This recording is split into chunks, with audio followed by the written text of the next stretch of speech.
الرحمن الرحیم باب ما جاء انہ یخفی التشہد۔ اس باب کے اندر امام ترمذی رحمۃ اللہ علیہ یہ بیان کرنا چاہتے ہیں کہ تشہد کا ذکر تو پیچھے درس میں آ گیا ہے کہ عبداللہ ابن مسعود رضی اللہ عنہ کو جو تشہد ہے احناف نے جس کو لیا ہے وہ مضبوط اور قوی بھی ہے، اور اس کے بعد باب امام شافعی رحمۃ اللہ علیہ کے لیے باندھا ہے جس میں حضرت عبداللہ ابن عباس رضی اللہ عنہ کا تشہد ہے۔ لیکن اس تشہد میں ہم نے بتایا کہ 3-4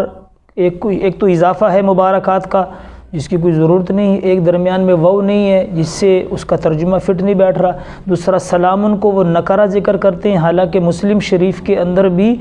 معرفہ السلام علیکم ہے۔ سمجھ آئی کہ نہیں؟ معرفہ ہے۔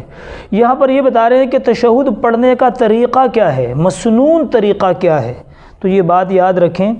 کہ قاعدے کے اندر جتنے بھی اذکار ہیں، چاہے تشہد ہے، چاہے درود شریف ہے، چاہے درود شریف کے بعد جو دعائیں ماثورہ ہیں قرآن مجید سے پڑھی جاتی ہیں یا کچھ دعائیں احادیث میں بھی آتی ہیں،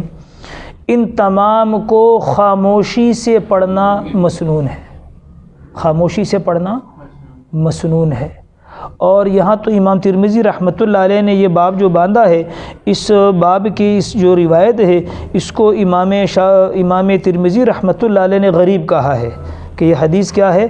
غریب ہے۔ لیکن علامہ ذیلعی رحمۃ اللہ علیہ نے نصب الرایہ جلد نمبر 1 صفحہ نمبر 422 پہ حسن صحیح کہا ہے کہ حدیث صحیح ہے۔ لیکن حدیث غریب ہو اس سے کوئی فرق نہیں پڑتا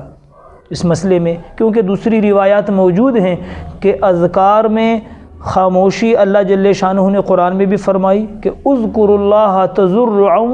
وخفیہ، تو قرآن مجید کی آیات اور دوسری روایات بھی اس بارے میں ہیں۔ بہرحال تشہد، درود شریف اور جو دعائیں ہیں ان کو آہستہ آواز سے پڑھنا۔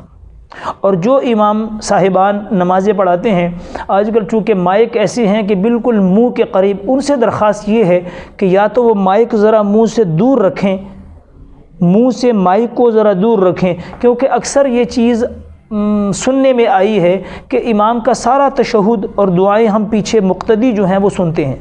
اس کے اندر وہ مائک کی برکت ہے ساری، وہ منہ کے پاس ہوتا ہے،